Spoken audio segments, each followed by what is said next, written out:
آپ کہیں گے اس روایت میں 3 باتوں کا ذکر ہے. نمبر 1 ابواب جنت کا کھل جانا. نمبر 2 ابواب جہنم کا بند ہو جانا. نمبر 3 شیاطین کو قید کر دیا جانا. ان تینوں باتوں کا مطلب اور وضاحت کیا ہے سنیے. نبی نے فرمایا جب رمضان آیا تو فتح ابواب الجنہ، جنت کے دروازے کھول دیے گئے، جہنم کے دروازے بند کر دیے گئے، شیاطین قید کر دیے گئے.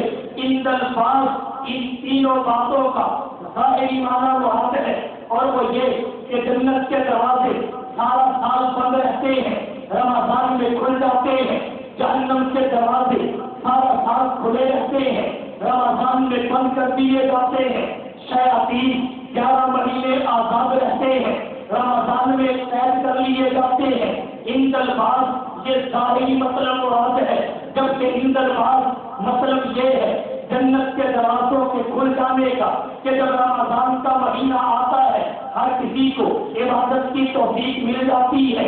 بے نمازی بن جاتے ہیں. جنہوں نے قرآن کھول کے نہیں دیکھا ان کے دامن میں قرآن آ جاتا ہے. جنہوں نے اللہ کا ذکر کبھی نہ کیا ان کے ہاتھوں میں تسبیح چلنے لگتی ہے. نیک اعمال شروع ہو جاتے ہیں. جب نیک اعمال شروع ہوتے ہیں تو اللہ کی رحمت برسنے لگتی ہے اور رحمت کا برسنا ہی جنت کا کھل جانا ہے، کیونکہ جنت کی اثر رحمت الہی ہے. اور جہنم کے دروازوں کے بند ہو جانے کا مطلب یہ ہے جب رمضان آتا ہے لوگ گناہوں سے توبہ کر لیتے ہیں، لوگ نماز نہ پڑھنے والے گناہ سے توبہ کر لیتے ہیں. روز لوگ گالی گلوچ غیبت چغلی اور سب گناہوں سے توبہ کر لیتے ہیں. جب گناہوں سے توبہ کرتے ہیں اس توبہ کی برکت سے اللہ کی لعنت برسنا بند ہو جاتی ہے اور لعنت کا نہ اترنا ہی جہنم کے دروازوں کا بند ہو جانا ہے، کیونکہ جہنم کی اصل ہی لعنت الہیہ، جہنم کی اصل ہی لعنت الہیہ ہے. اور شیاطین کو قید کر دیا جاتا ہے. یہ بات میں ذکر کروں گا. پہلے ایک مطلب اور سن لیجیے. جنت کے دروازے کھل گئے، جہنم کے دروازے بند ہو گئے. اس کا ایک مطلب یہ بھی ہے جب رمضان آتا ہے تو انوار ملکیہ یہ پھیل جاتے ہیں، ان کی افساس سمٹ جاتی ہے. جیسے جب دن کا اجالا پھیلتا ہے تو رات کی تاریکی سمٹ جاتی ہے. جس وقت رمضان آتا ہے اللہ کی رحمت کے انوار پھیل جاتے ہیں، افساس سمٹ جاتی ہے. انوار کا پھیلنا جنت کے دروازوں کا کھلنا ہے، افساس کا سمٹنا یہ جہنم کے دروازوں کا بند ہونا ہے. اور تیسرا مطلب یہ جنت کے دروازوں کے کھلنے اور جہنم کے دروازوں کے بند ہونے کہ جب رمضان آتا ہے تو فرشتے رحمت سے اترتے ہیں، شیاطین کا اترنا بند ہو جاتا ہے. کیوں؟ اس لیے کہ فرشتے وہاں اترتے ہیں جہاں ان کے اترنے کی استطاعت ہو، اور ان کے اترنے کی استطاعت وہاں ہوتی ہے جہاں رحمت ہو. اور رمضان میں اعمال صالح بڑھ جاتے ہیں. فرشتے وہاں اترتے ہیں جہاں ملکوتیت ہو، روحانیت ہو. شیاطین وہاں اترتے ہیں جہاں بہیمیت ہو. فرشتے وہاں اترتے ہیں جہاں ملکوتیت و روحانیت کا غلبہ ہو. شیاطین وہاں اترتے ہیں جہاں بہیمیت کا غلبہ ہو. اور رمضان میں ملکوتیت اور روحانیت کا غلبہ ہوتا ہے. ہر بے عمل صاحب عمل ہوتا ہے. فرشتے رحمت سے اترتے ہیں. رحمت کے فرشتوں کا اترنا ہی ابواب جنت کا کھلنا ہے. بہیمیت مغلوب ہوتی ہے، شیاطین رک جاتے ہیں، وہ نہیں اترتے، اور ان کا نہ اترنا ہی جہنم کے دروازوں کا بند ہو جانا ہے. یہ مطلب بھی ہے. اور شیطانوں کو قید کر دیا جاتا ہے. اس کا ایک مطلب میں نے ذکر کیا کہ واقعہ زنجیروں میں جکڑ کے سمندر میں پھینک دیے جاتے ہیں. اور دوسرا مطلب ان الفاظ اس کا یہ ہے کہ شیاطین جو کسی بھی انسان کو بہکاتے ہیں وہ نہیں بہکاتے کب؟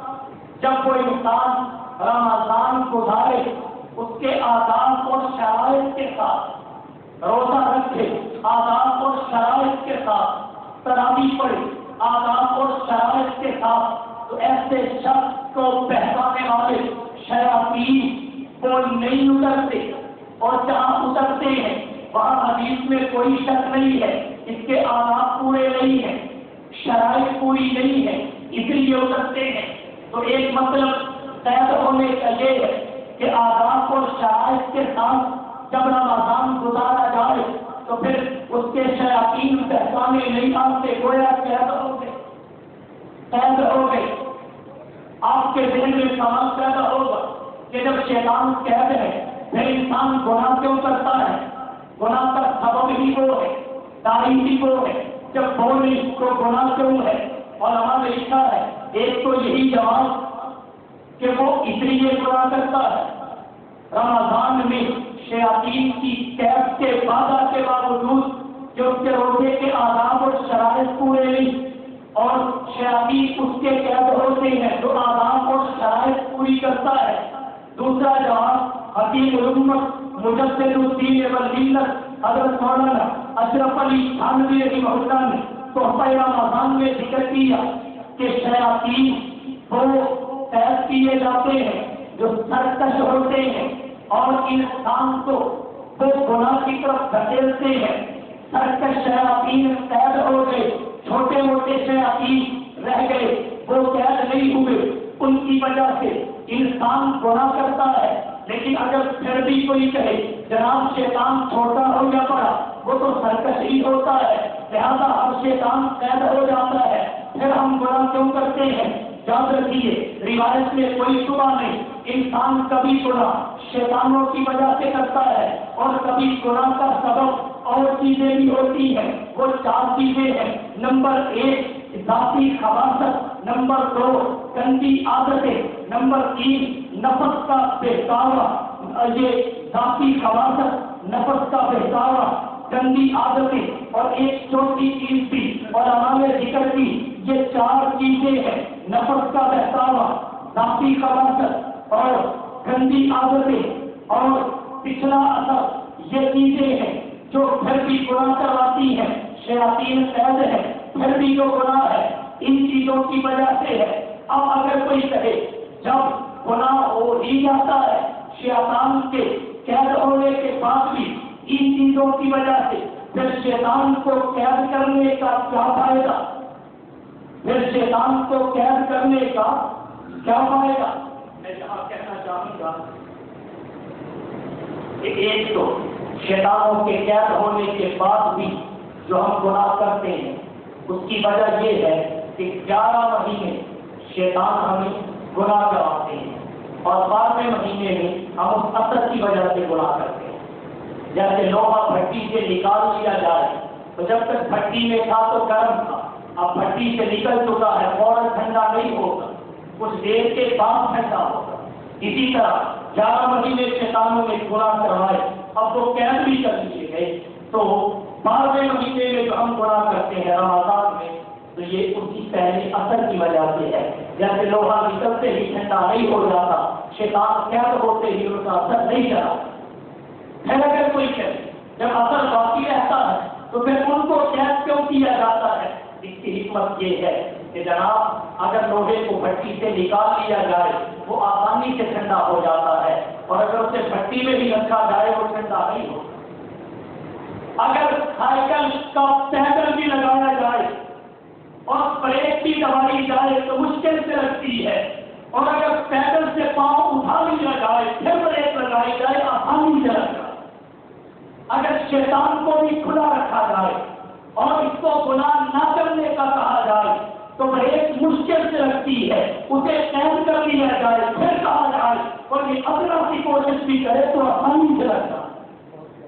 اس لیے یہ حکمت ہے، تو یہ رمضان کی حکمت ہے۔ رمضان آیا بڑا کچھ لایا، جیسے مہمان آتا ہے میزبان کے لیے تحفے لاتا ہے، رمضان بھی تحفے لایا اور ایسے تحفے لایا کہ انسانی مہمان کبھی نہیں لا سکتا۔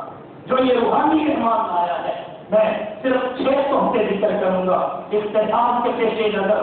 رمضان مہمان بن کے آیا تو پہلا تحفہ رحمت کا آیا۔ حضور نے فرمایا اول رحمت، اس کا پہلا عشرہ رحمت کا ہے۔ دوسرا تحفہ یہ مغفرت کا آیا، فرمایا اوسطہ مغفرۃ، درمیانہ عشرہ مغفرت کا ہے۔ تیسرا تحفہ جہنم سے آزادی کا لایا، فرمایا آخرہ عتق من النار، اور چوتھا تحفہ برکت کا لایا۔ حضور نے فرمایا شہر عظیم مبارک، یہ برکت والا مہینہ ہے۔ پانچواں تحفہ لیلۃ القدر کا لایا، رمضان میں لیلۃ القدر ہے جو 1000 مہینوں سے بہتر ایک ہی رات ہے۔ اور چھٹا تحفہ قرآن کریم کا لایا، شہر رمضان الذی انزل فیہ القرآن، یہ 6 تحفے رمضان مہمان لے کے آیا ہے۔ کوئی بھی انسانی مہمان اپنے انسانی میزبان کے لیے یہ تحفے نہیں لا سکتا جو رمضان لے کے آیا۔ کیسے قیمتی تحفے، اس لیے اس کا حق ہے جب یہ جانے لگے تو تیسرے نمبر پہ ہم اسے اچھے انداز سے رخصت کریں، محبت بھرے جذبات سے، غم کی کیفیت سے کہ تجھے بھیجنے کو جی تو نہیں کرتا، لیکن ہمارے روکنے سے تو رک بھی کم سکتا ہے، تو رک بھی کم سکتا ہے۔ جانے کو تو نے جانا ہی ہے لیکن تجھے بھیجنے کو جی نہیں کرتا۔ لیکن ہمارا حال یہ ہے، ہمیں رمضان کے آنے کی خوشی کم ہوتی ہے، عید آنے کی خوشی زیادہ ہوتی ہے۔ عید آنے کی، حالانکہ رمضان جاتا ہے تو عید آتا ہے، اللہ نے ترتیب بنا بھی ٹوٹ تو نہیں سکے گی، لیکن اس کو رخصت اس انداز سے کیا جائے کہ یہ اپنے مہمان کو، اپنے میزبان کو ہمیشہ یاد۔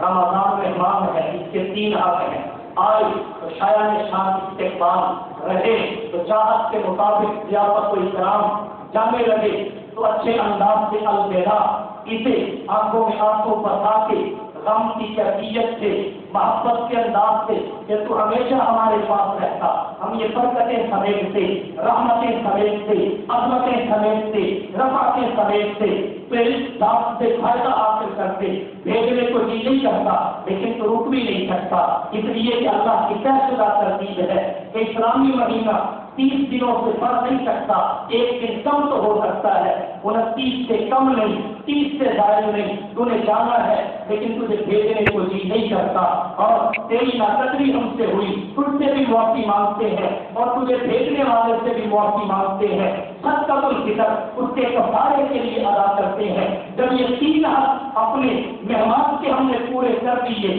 تو جو میزبان اپنے مہمان کے حقوق ادا کرتا ہے وہ مہمان اپنے میزبان کو کبھی بھی فراموش نہیں کرتا۔ جب ہم اپنے روحانی مہمان کے یہ 3 حقوق ادا کریں گے تو یہ ہمارا مہمان ہم اپنے میزبانوں کو کل قیامت کے دن اللہ کی عدالت میں انصاف کے کٹہرے میں کبھی بھی فراموش نہیں کرے گا، یہ ہماری شفاعت کرے گا، اور اگر اس کے حقوق ادا نہ کیے پھر یہ ہماری شکایت کرے گا۔ اگر یہ شفاعت کرتے تو کامیاب، اگر یہ شکایت کرتے تو ناکام۔ اس کی شفاعت کے بعد کوئی مسلمان ناکام نہیں ہو سکتا اور اس کی شکایت کے بعد کوئی کامیاب نہیں ہو سکتا۔ اس لیے ہمیں چاہیے کہ ہم رمضان المبارک جو اللہ کا بھیجا ہوا قیمتی مہمان ہے، قیمتی مہمان ہے، اس کے 3 حقوق ادا کریں تاکہ یہ اپنے میزبانوں کو ہمیشہ یاد رکھے اور اللہ کی عدالت میں ان کی شکایت نہیں بلکہ شفاعت کرے۔ عنوان کافی طویل تھا لیکن اختصار کے پیش نظر وقت کی قلت کے باعث میں نے چند باتیں عرض کی۔ اللہ سمجھ کے ہمیں رمضان گزارنے کی توفیق عطا فرمائے۔ وآخر دعوانا ان الحمدللہ رب العالمین۔ ہمارے عنوانات ان دنوں میں شائع نہیں ہو رہے کہ آنے والے دنوں کا عنوان کیا ہوگا، اس کی وجہ یہ ہے کہ میرا ان دنوں میں عمرے سے جانے کا ارادہ ہے، اللہ آسانی سے لے جائے، تو اس وجہ سے وہ اشتہار پہ عنوانات شائع نہیں ہو سکے۔ تو انشاءاللہ العزیز آپ جمعہ پڑھنے کے لیے اس پر وقت تشریف لائیں، ہو سکتا ہے اگلا جمعہ پر آ کے جاؤں یا اس سے پہلے جاؤں، بہرحال جو بھی میرے پاس جمعہ پڑھائے گا انشاءاللہ العزیز مجھ سے اچھا پڑھائے گا، آپ کو مجھ سے زیادہ معلومات فراہم کرے گا، مجھ سے زیادہ آپ محفوظ ہوں گے۔ اپنی مقصد کو ہمیشہ آباد رکھیے۔ اگلے جمعے کے بارے میں چانس ہے کہ میں خود پڑھا کے جاؤں، آپ پر وقت تشریف لائیں اور میرے لیے دعا فرمائیں، اللہ رکاوٹوں کو دور فرمائیں۔ تو یہ عنوانات کس وجہ سے شائع نہیں ہو سکے، بلکہ یہی تھا اس ہفتے لیلا لگے گا، اس ہفتے اب الحمدللہ لگ چکا ہے، اب اس ہفتے روانگی کا ارادہ ہے۔ جمعہ آپ پڑھیں، مہمان علماء کرام جمعہ پڑھائیں گے اور آپ مجھ سے زیادہ ان کی تقریر سے محفوظ ہوں گے۔ وآخر دعوانا الحمدللہ۔